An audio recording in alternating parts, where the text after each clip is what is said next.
오늘 본문의 말씀을 통해서 우리는 인간론에 대해서 몇 가지 사실을 배우게 됩니다. 우리를 아는 지식, 사람은 누구인가 배우게 되는데요. 사람이 아무리 건강하고 아무리 똑똑하고 아무리 물질을 많이 가지고 있어도 완벽한 인간이어도 사람에게는 항상 이 세 가지가 필요하구나 라는 걸 알게 되는데요. 첫째로 사람에게는 하나님이 필요하고요. 둘째로 사람에게는 사람이 필요하고요. 셋째로 사람에게는 도우심이 필요하다. 도움이 필요하다라는 사실을 보게 돼요. 오늘 우리는 부패하기 전에 에덴 동산에 있었던 아담을 보고 있습니다. 본문의 아담은 죄를 모르는, 아직 죄가 없고 부패하지 않은 그런 완전한 사람입니다. 그런데 여러분과 저는 어떻죠? 이미 원죄를 가지고 태어났습니다. 죄 때문에 부패한 그런 죄인입니다. 또 본문의 아담은 어디 살고 있죠? 에덴 동산에 살고 있어요. 낙원에 살고 있는데 여러분과 저는 우리가 아무리 세상에서 유명한 가든시티에 살고 있다 하더라도 사실 망가진 세상에 살고 있습니다. 망가진 정도가 아니라 이제 시간이 얼마 남지 않은 정말 끝자락에 살고 있어요. 그런데 아담에게 하나님이 필요하고 사람이 필요하고 도움이 필요했다면 하물며 여러분과 저에게, 여러분과 제가 하나님 없이 살 수 있고 사람 없이 혼자 살 수 있고 사람들 나는 다 필요 없어 라고 할 수 있고 도움 없이 나는 내 힘으로 할 수 있어 라고 살 수가 있을까요? 오늘 우리는 이 본문의 말씀을 통해서 하나님이 창조하신 사람은 하나님 밑에서 살아가야 가장 건강하게 살 수 있는 그런 예배하는 존재로 창조되었다는 사실하고요. 사람들하고 함께 더불어 주고받아야 그렇게 살 수 있는 사회적인 존재로 창조되었다는 사실하고요.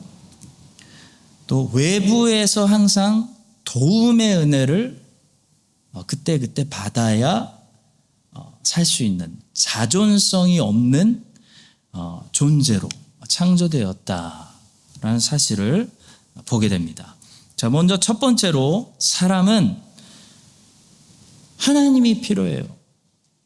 하나님을 하나님으로 항상 인정하고 하나님 밑에서 살아야 다른 모든 피조물들 위에서 살 수 있다는 사실을 우리 본문을 통해 깨달을 수가 있습니다.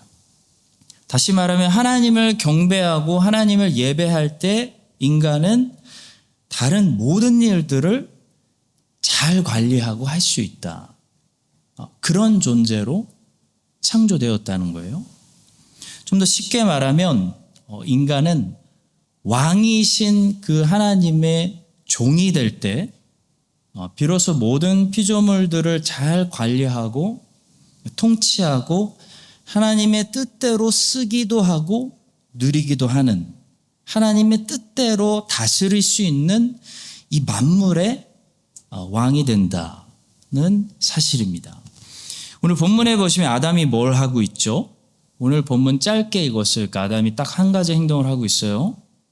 아담이 모든 피조물들에게 이름을 지어주고 있죠. 본문 19절과 20절 다시 보시겠습니다. 여호와 하나님이 흙으로 각종 들짐승과 공중의 각종 새를 지으시고 아담이 무엇이라고 부르나 보시려고 그것들을 그에게로 이끌어 가시니 아담이 각 생물을 부르는 것이 곧 그 이름이 되었더라. 아담이 모든 가축과 공중의 새와 들의 모든 짐승에게 이름을 주니라. 여러분, 하나님께서 낮과 밤, 궁창, 하늘이죠, 바다, 땅, 별들에게는 하나님이 직접 이름을 주셨습니다. 기억나시나요? 창세기 1장에 나와 있어요. 창세기 1장에는 낮과 밤, 궁창, 땅, 바다에게 하나님께서 직접 이름을 부여하셨고요. 또 시편에 보시면 별들에게는 하나님께서 하나하나, 저 수많은 별들을 하나님께서 하나하나 각 별들을 이름으로 부르신다고 말씀하고 있습니다. 근데 본문에서는 이 동물들을 하나님께서 직접 이름을 부여하지 않으시고 어떻게 하셨죠? 하나님께서 이 짐승들을 아담에게로 일부러 끌고 오셨어요. 아담 앞에 그리고 세우십니다. 그리고 아담이 하나님 앞에서 그들에게 이름을 부여하고 있어요. 하나님이 그렇게 하신 거예요. 여러분, 이것은 아담이 지금 하나님께로부터 권위를 부여받아가지고 하나님이 주신 그 권위로 이 피조물들에게 이름을 지어주면서 아담이 왕이신 그 하나님의 종으로서 이제부터 이 피조물들을 관리하고 다스리고 통치한다라는 것을 말씀하는 거예요. 이름을 주는 것은 권위를 가진 자가 이제부터 다스리고 통치한다라는 의미를 가지고 있었습니다. 그래서 바벨론의 느부갓네살 왕은 유다에서 잡아온 청년들의 이름부터 바꿨죠. 그들에게 바벨론 왕이 이름을 부여하면서 이제부터 내가 너희들을 통치하고 다스리는 주관자다. 그런 의미가 있었던 거예요. 환관장이 그들의 이름을 고쳐 다니엘은 벨드사살이라 하고 하나냐는 사드락이라 하고 미사엘은 메삭이라 하고 아사라는 아벳느고라 하였더라. 자, 성도 여러분, 애굽의 그 착한 바로 왕이 자기 인장 반지를 꺼내가지고 요셉에게 주면서 이제부터 모든 애굽은 요셉의 통치에 맡긴다 했던 거 기억나시죠? 그때 바로 왕이 요셉에게 뭐라고 했는지 기억나세요? 너는 내 집을 다스리라. 내 백성이 다 내 명령에 복종하리니 내가 너보다 높은 것은 내 왕자뿐이니라, 보호자뿐이니라 했던 말씀 기억나시죠? 하나님과 아담의 관계도 지금 매우 비슷한 상황입니다. 하나님께서 모든 세상의 왕이시죠. 근데 하나님께서 자기의 인장 반지를 아담에게 주시면서 일부 통치권을 맡기시는 거예요. 그런데 내가 너보다 높은 것은 보호자뿐이니라. 잊지 말아라 아담아. 여전히 내가 왕이지 네가 왕이 아니다. 너는 총리에 더 가깝단다. 내가 왕이고 너는 여전히 나의 종이야. 그걸 잊으면 안 돼. 그것만 잊지 않으면 모든 피조물들이 너에게 순종하고 너의 관할 아래에 있고 너의 말을 들을 거야. 라는 것을 가르쳐 주는 게 뭐였어요? 선악을 알게 하는 나무였던 거예요. 아담은 선악을 알게 하는 나무만 먹지 않으면 모든 세상의 관리자로서 하나님의 뜻대로 하나님의 세상을 관리할 수 있었던 겁니다. 그러니까 하나님이 맨 위에 계시고 아담이 있고 아담 밑에 모든 피조물이 있는 거죠. 마치 요셉이 바로왕의 보호자만 욕심내고 넘보지 않으면 바로왕의 인장 반지를 가지고 다니면서 애굽 땅에서는 모든 이들이 요셉에게 절하고 순종하고 애굽 땅을 통치할 수 있었던 거와 비슷한 상황인 거였죠. 성도 여러분, 그런데 이것이 오늘 우리 그리스도인들에게도 적용이 됩니다. 그리스도는 왕이시고 우리는 그리스도의 종들이죠. 사도 바울이 고백했듯이 우리는 그리스도의 종이요. 헬라 말로 둘로스. 둘로스는 당시 로마 제국에서 쓰던 흔한 말입니다. 노예. 아무 권한이 없는 노예라는 뜻인데 사도 바울은 자기가 그리스도의 노예라고 고백했어요. 근데 왜 베드로는 우리를 왕 같은 제사장이라고 말할까요? 베드로는 우리를 왕 같다고 하고 바울은 우리를 노예 같다고 했어요. 바울은 우리를 종이라고 말하는데 왜 베드로는 우리를 왕이라고 말할까요? 하나는 맞고 하나는 틀린 것이 아니라요. 둘 다 맞는 말입니다. 자, 보세요. 우리는 바울의 말처럼 그리스도 예수 앞에서는 누구예요? 둘로스, 종이고 노예인 거예요. 그분의 신발끈 푸는 일은 제자가 하는 일도 아니고 노예가 하던 비천한 일이었거든요. 근데 그분의 신발끈 풀 자격도 없는 노예인데요. 우리는 베드로의 말처럼 온 세상 피조 만물 앞에서는 그리스도께 순종한다면 왕 같은 거룩한 제사장 같은 존재다라는 말씀입니다. 다시 말해 우리가 그리스도께 굴복하고 그리스도 앞에서 겸손히 낮아질수록 우리는 어떻게 되는 거예요? 세상 사람들 앞에서는 하나님께서 높이시는 존귀한 사람들이 된다는 거예요. 세상에 찌꺼기가 되지 않는다는 거예요. 우리가 그리스도께 순종할수록 어떻게 됩니까? 세상이 우리에게 순종하게 된다는 거예요. 마귀가 우리에게 까불지 못해요. 세상의 어떤 권세도 그리스도께 순종하고 있는 그리스도인 앞에 굴복하게 된다는 거예요. 그리스도인을 못 이기게 된다는 거예요. 아담이 왕이신 하나님 앞에 무릎 꿇고 경배하고 엎드릴수록 세상의 모든 피조 만물들은 아담을 두려워하고 아담 앞에 무릎 꿇게 된다는 거예요. 복종하게 된다는 거예요. 성도 여러분, 근데 죄가 무엇입니까? 아담이 선악과를 먹은 것이 죄입니다. 요셉이 바로의 보좌까지 탐내고 넘보는 것이 죄인 거예요. 왕이신 하나님을 무시하고 내가 스스로 왕이 되겠다고 하는 것이 죄인 거죠. 그 결과 어떻게 되었죠? 죄를 진 결과 아담은 하나님께 쫓김받고 끝난 것이 아니에요. 아담은 하나님께 반역한 죄로 어떤 대가까지 치르게 되었냐면 아담 밑에 있었던 모든 피조물들에게 아담이 반역을 당하게 됩니다. 더 이상 아담을 복종하지 않아요. 더 이상 피조물들이 아담을 두려워하지 않게 되었어요. 더 이상 땅이 아담을 도와주지 않아요. 땅이 가시덤불을 내며 아담을 거역하기 시작했어요. 사람을 위협하기 시작했어요. 사람을 우습게 보기 시작했어요. 이전에는 아담이 하나님 밑에 있을 때는 동물들이 아담의 얼굴만 보고도 마치 하나님의 대리자의 얼굴을 보는 것 같이 두려워서 도망갔는데요. 사자들도 도망가고 호랑이들도 도망갔는데요. 이제 동물들이 아담을 무시하기 시작했어요.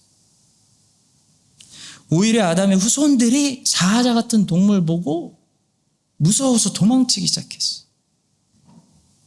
이것이 비참한 인간의 떨어짐,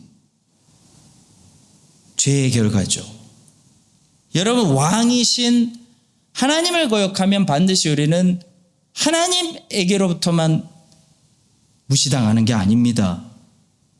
왕이신 하나님을 거역하면요, 더 이상 왕의 나라를 관리할 수 없게 되는 거예요. 여러분과 제가 그리스도의 종이 돼가지고 그리스도께 굴복하고 그리스도께 순종하고 그리스도를 왕으로 모시고 섬길수록 세상과 사람들은 우리를 존경하게 되고 두려워하게 돼요. 근데 우리가 왕이신 그리스도를 무시하고 내가 왕이, 내 인생의 왕은 나니까 내가 알아서 해요. 스스로 왕이 되려가는 순간부터 내 인생은 내가 왕이 되는 것이 아니라 내가 석세스풀하게 왕이 되지 못하고 어떻게 돼요? 지나가는 꼬마 애들도 나를 무시하게 돼요. 별 볼 일 없는 사람들도 나를 알아주지 않아요. 나를 인정해 주질 않아. 난 열심히 살았는데. 나를 자꾸 무시해요. 아무도 기억해 주지 않아요. 자꾸 나를 인정해 주지 않는 거예요. 그게 왕을 떠난 신하의 비참한 인생이에요. 이것이 왕이신 하나님을 버리고 자기가 왕이 되겠다고. 선악과만 안 먹으면 되는데 요셉이 온 애굽을 다 가졌어요. 보좌만 탐내지 않으면 되는데 하나님이 온 세상을 다 주셨어요. 하나님만 왕으로 인정하고 순종하고 살면 되는데 스스로 왕이 되겠다고 독립을 선언하는 사람이 갖게 되는 죄의 형벌이고 비참함이에요. 스스로 왕이 되려 갈수록 사람은 어떻게 돼요, 여러분? 절대로 왕이 되지 못해요. 오히려 죄의 종이 돼요. 세상의 종이 돼요. 세상이 우습게 봐요. 아무도 기억하고 인정해 주지 않아요. 외롭게 살다 죽는 거예요. 그 죄인의 현실입니다. 성도 여러분, 이 사실을 기억하시고요. 아담이 선악과를 먹지 않고 하나님의 보좌를 넘보지 않고 하나님을 왕으로 인정만 하면 하나님께 모든 통치권 받아가지고 모든 피조물이 하나님들이라는 것처럼 아담이 지나가기만 해도 아담에게 굴복했다는 사실을 기억하시고요. 사람들에게 내 힘으로 사랑받고 내 힘으로 존경받으려고 내 실력으로 인정받으려고 싶을수록 사람들에게 제발 나를 존경하라고 나를 인정해달라고 하지 마시고요. 그거 안 돼요.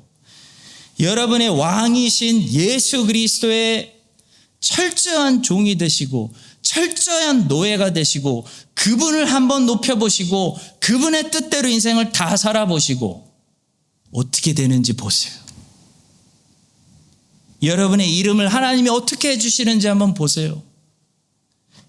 여러분이 하나님 앞에서 스스로 겸비하여 낮추실 때 하나님이 세상 앞에서 여러분을 높여주시는, 여러분을 자랑해 주시는, 여러분의 이름과 인생을 존귀하게 해주시는 그런 존귀한 인생들이 되시기를 예수님의 이름으로 축복합니다. 두 번째로 본문의 말씀은 아무리 완벽한, 우리 생각에 완벽한 상태에 있는 것 같아도요, 도움의 은혜가 필요하다. 여러분과 저는 도움이 필요하다라는 사실이에요. 자, 본문의 아담은 여러분과 저처럼 이렇게 뭔가 결핍한 상태가 아니었습니다. 부족하지 않았습니다. 부패하지도 않았습니다. 그런데도 틀릴 수가 없는 하나님께서 어떻게 판단하셨냐면 사람이 혼자 있는 것이 좋지 않다 판단하셨어요. 그를 위해서 돕는 배필, 헬퍼가 필요하다. 다시 말해 아담은 도움이 필요하다. 그게 하나님의 판단이에요. 하나님의 판단이니까 하나님의 판단이 맞습니다. 본문 18절입니다. 여호와 하나님이 이르시되 사람이 혼자 사는 것이 좋지 아니하니 내가 그를 위하여 돕는 배필을 지으리라 하시니라. 이건요, 아담이 먼저 하나님께 하나님, 내가 지금 보니까요, 나 좀 도움이 필요한 것 같아요 라고 한 것이 아니라는 점을 기억하세요. 아담은 자신이 도움이 필요하다는 사실을 아마 못 느꼈을 거예요.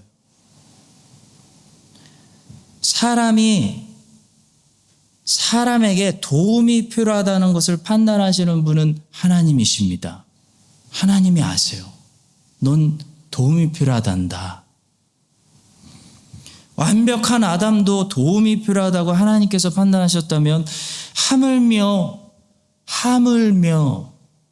다 망가진 세상 속에서 끝자락에서 힘겹게 살아가는 부패한 여러분과 저에게, 여러분 오늘 얼마나 여러분과 제가 도움이 필요하겠어요. 하나님이 도움 주시려고, 도와주시려고 오늘 우리 이제 은혜의 자리로 불러주신 줄로 저는 믿습니다. 그래서 성경은 말씀합니다. 그러므로 우리는 긍휼하심을 받고, 여러분과 저는 긍휼하심, 자비를 받으려고 오는 거예요. 자비가 필요합니다. 긍휼하심을 받고 때를 따라 돕는 은혜를 얻기 위하여 은혜의 보좌 앞에 담대히 나아갈 것이니라. 얼마나 귀한 말씀, 우리에게 허락된 말씀. 여러분과 저에게는 매일 도움이 필요합니다. 그래서 매일 담대히 하나님 앞에, 은혜의 보좌 앞에 나아가야 돼요. 우리는 매일 도움이 필요하고 매일 은혜 받아야 살아갈 수 있습니다.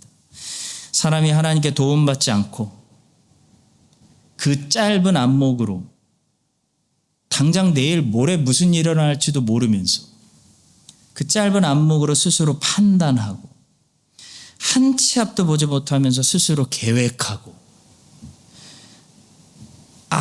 혹시 알아도 어떻게 바꿔볼 수 없는 전능한 힘이 없으면서 사람이 스스로의 힘을 의지하여 인생을 산다는 것은 여러분 미련한 것이고 교만한 것이고 비효과적인 것이고 불가능한 것입니다. 사람이 천사도 아니고 흙으로 만든 사람이 은혜 없이 산다는 거 무모한 것입니다. 사람이 도움받지 않고 산다는 거 어리석은 것입니다. 오늘 본문에서 아담에게 도움이 필요하다고 판단하시는 분도 하나님이시고, 그 아담에게 돕는 배필을 만들어서 보내주시는 분도 하나님이십니다. 이 말은 사람에게 도움을 주시는 분은 오직 하나님이시라는 말씀이에요. 하나님이 우리를 도와주시는 분입니다. 우리는 절대적으로 하나님의 도우심이 필요합니다. 하나님이 안 도와주시면 우리는 망하는 겁니다. 하나님은 하나님의 도움 없이 사람이 인생을 살 수 없도록 디자인하셨어요. 인간은 전지전능하지 않습니다. 인간은 뛰어나지만 신이 아니에요. 하나님은 도움받지 않고는 사람이 인생을 살 수 없게 만드셨고, 하나님은 사람이 인생의 여정을 걸어가는 그 중간중간에 도와주실 계획을 이미 세팅해 놓으셨어요. 이렇게 도와줘야지. 이때 이렇게 도와줘야지. 하나님 우리를 도우시는 하나님이십니다. 그래서 지혜로운 사람은 자기 힘으로 사는 것이 아니라 하나님을 바라보고 하나님께 나와서 돕는 은혜를 달라고 하고 돕는 은혜를 받아가지고 인생을 사는 사람이죠. 여러분 이번 한 주도 올 한 해도 하나님께서 우리를 위해서 예비하신 그때 계획해 놓으신 이 돕는 은혜들이 여러분과 저의 기도와 간구를 통해서 우리 앞에 항상 정확한 시간에 도착할 수 있도록 하늘을 열고 하나님이 응답을 내려주시기를 예수님의 이름으로 축복합니다. 마지막 세 번째로 하나님은 주로 사람을 통해서 도와주신다는 사실이에요. 하나님은 아담에게 도움을 주시기 위해서 아담에게 지혜를 더하시지 않았어요. 아담은 이미 충분히 지혜로웠습니다. 하나님이 아담에게 도움을 주시기 위해서 택하신 방법은 아담에게 하와라는 사람을 만들어서 사람을 보내주시는 방법이었어요. 이게 익사이팅한 거예요, 여러분. 모세가요, 좀 도와주세요라고 하나님께 간구했어요. 엄청난 소명을 맡기셨으니까. 하나님이 주신 소명을 감당할 용기가 없었을 때 하나님은 모세를 도와주기 위해서 모세에게 아론을 붙여주셨죠. 모세가 팔이 아파서 혼자 기도를 감당할 수 없을 때 아론하고 훌이라는 사람을 보내주셨어요. 이 사람들이 모세를 도와줬죠. 여러분, 아론을 우리가 무시하면 안 돼요. 아론이 없었다면 모세는 그 무거운 짐을 혼자 다 짊어지고 바로 왕을 대면하지 못했을 것이고 이스라엘 백성들을 데리고 광야에서 그 40년 동안 버티지 못했을 것입니다. 하나님이 보내주신 아론, 여호수아 같은 사람들이 모세에게 있었기 때문에 모세는 하나님 주신 소명을 감당했습니다. 다윗에게도 하나님은 때에 따라서 돕는 손길을 기가 막히게 보내주셨죠. 노베에 있는 제사장은 다윗에게 칼을 공급하고 빵을 공급했습니다. 여러분이 줄이고 도움이 필요할 때 여러분에게 칼을 공급하고 빵을 공급해 줄 사람을 만난다는 거, 그런 하나님의 도우심을 체험하는 거 인생에 너무 중요해요. 요나단은 다윗에게 필요한 용기와 위로를 주었습니다. 다윗이 하도 낙심하니까 자기를 벌레보다 못한 그런 사람으로 여길 때 요나단의 입술을 통해서 하나님이 이 나라를 너에게 줄 거야 라는 용기와 위로를 주셨어요. 나단 선지자는 다윗에게 항상 그때 정확히 필요한 하나님의 말씀을 줬어요. 나에게 정확히 필요한 하나님의 말씀을 전해주는 사람을 보내주신 하나님께 감사하시기 바랍니다. 다윗의 부하들은 어땠나요? 하나님이 다윗과 함께 다윗을 너희들은 생명 바쳐 보호해라. 다윗을 도와라. 다윗과 함께 싸워라. 그래서 다윗과 함께 하나님의 뜻을 이루라고 보내주신 용사들이었잖아요. 다윗의 용사들. 사도 바울도 아무에게도 인정받지 못하고 목회가 안 풀리고 교회로 들어오지 못하고 있을 때 가장 예루살렘에서 큰 헌금해가지고 아주 유력했던 힘이 있는 바나바, 하필 이 바나바가 바울을 이끌어줘요. 그래서 바울을 교회 안으로 이끌어주죠. 하나님이 하신 거죠. 바나바가 하겠다니까 아무도 말 못하는 거예요. 그때부터 사울이 사도행전의 정면에 등장하기 시작해요. 우리 교회가 자주 단기 선교팀을 보내려고 하는 중요한 이유도 여러분 동일합니다. 단기 선교팀이 가지 않으면 우리가 가서 말도 안 되고 무슨 큰 도움이 되겠어요. 단기 선교팀이 가지 않으면 재정을 아껴서 더 선교사님 지원할 수도 있을 텐데 왜 굳이 단기 선교팀이 가려고 할까요? 하나님께서 선교사님들과 거기에 있는 지극히 소수의 주의 백성들을 위로하시는 데 사용하시는 도구가 돈이 아니라 사람이라는 것을 우리가 믿기 때문이에요. 선교사님들이 우리 얼굴을 보고 우리를 만나고 하나님이 그분들에게 주시는 위로를 받고 그분들에게 힘내라고 주시는, 너는 혼자가 아니야. 너는 버려지지 않았어. 내 교회가 너희들을 기억하고 지원하고 기도하고 있어라는 격려를 받으신다는 거 알기 때문에 기도하며 사람이 가는 거예요. 보라, 형제가 연합하여 동거하며 어찌 그리 선하고 아름다운 거. 시편은 찬양이잖아요. 기도잖아요. 어찌 그리 선하고 아름다운 거.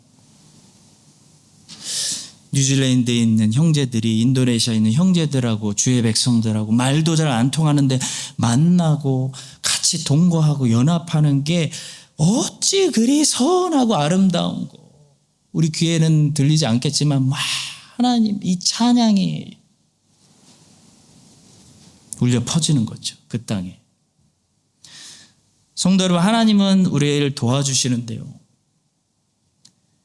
하늘에서 기적을 내려주실 수도 있지만 기적은 말 그대로 기적이죠. 저는 기적을 믿습니다. 또 기적을 사모합니다. 기적은 필요합니다. 근데 기적은 일반적인 방법은 아니에요. 그래서 기적이라고 불러요. 하나님이 우리를 일반적으로 도우시는 방법은 주로 사람들을 통해서 도와주시는 방법입니다. 사람들이 하나님이 우리를 도와주시는 방법이에요. 선물이에요. 우리는 아담처럼 아무리 좋은 상태, 자신만만한 상태, 나는 귀찮아요. 나는 사람 안 좋아해요. 나는 혼자 살래요. 그런 상태에 있더라도 다른 사람의 도움이 필요해요. 너는 도움이 필요하다. 도움을 받아라. 하나님이 우리를 그렇게 만드셨습니다. 고린도전서 12장 21절은 이렇게 말씀하죠. 눈이 손더러 내가 너를 쓸데없다 하거나 또한 머리가 말더러 내가 너를 쓸데없다 하지 못하리라 하는 것처럼 우리는 다른 사람을 보면서 나는 저 사람 필요 없어요. 저 사람 없어도 나는 괜찮아요 라고 할 수 없다는 거예요. 필요하다는 거예요. 저 사람도 나에게 필요하다는 거예요. 저 정도도 나에게 필요하다는 거예요. 사도 바울은 고린도전서 12장에서 지금 교회에 대해서 말씀하고 있죠. 예수님의 몸된 이 교회 안에는 많은 지체들이 있잖아요. 근데 모든 지체 한 사람 한 사람이 다 소중하고 다 나에게 필요 있고 다 나에게 쓸 때가 있다라는 거예요. 하나님께서 어떤 사람을 통하여 나를 어떤 방법으로 도우실지 두고 보세요. 아무도 몰라요. 아무도 모르기 때문에 우리는 항상 사람들을 특히 주 안에서 만나게 하신 사람들을 소중히 여기고 이게 하나님 나에게 주신 기업이구나. 특히 교회 안에서 함께 성도로 부름받은 예수님의 몸된 지체들을 감사히 여겨야 하는 것입니다. 아담은 하와라는 사람을 아내로, 와이프로 선물로 받았어요. 아담은 이 돕는 배필을 와이프로 선물로 받은 거예요. 근데 사도 바울은 결혼을 하지 않았습니다. 사도 바울은 좀 특별한 그릇이잖아요. 부럽기도 하고. 사도 바울은 그냥 집중적으로 이방인들에게 아주 단시간에 이 복음이 쫙 많은 곳에 복음을 전도해야 하는 아주 주님이 예비하신 특별한 그릇이었기 때문에 아내를 선물로 받지는 못했습니다. 그 대신 사도 바울도 돕는 사람을 받았어요. 와이프로 받지 못한 거지. 대신 사도 바울은 많은 돕는 사람들을 배우자는 아니었지만 사역의 동역자들로 인생의 선물로 많이 받았어요. 사도 바울이 서신서에서 인사하고 있는, 문안하고 있는 그 수많은 사람들의 이름들을 보세요. 얼마나 풍성합니까? 바울이 감옥에 있을 때 얼마나 많은 사람들이 바울을 위로하고 바울을 방문했고 바울을 위해서 기도했는지를 여러분 생각해 보세요. 바울은 행복한 사람이에요. 바울은 외로운 사람이 아니에요. 바울이 말년에 로마 감옥에서 자신이 이제 죽을 때가 다가왔다는 것을 느꼈을 때 얼마나 그 친구들의 방문을 기다렸는지를 생각해 보세요. 여러분, 바울이 예수님만으로는 만족이 안 돼서 친구들을 찾은 거예요? 그게 그런 거예요? 풍부한 형편에 처할 줄도 알고 가난한 형편에 처할 줄도 안다고 고백했던 그런 세상의 환경을 초월했다던 오직 예수 안에서 자족할 수 있는 비결을 배웠다고 고백했던 사도 바울이 갑자기 예수님만으로 자족이 안 되고 만족이 안 돼서 마가를 데려오라고 하고 디모데를 빨리 오라고 편지를 쓰고 재촉하고 데마가 나를 버리고 갔다고 한탄하고 있는 것인가요? 아니죠.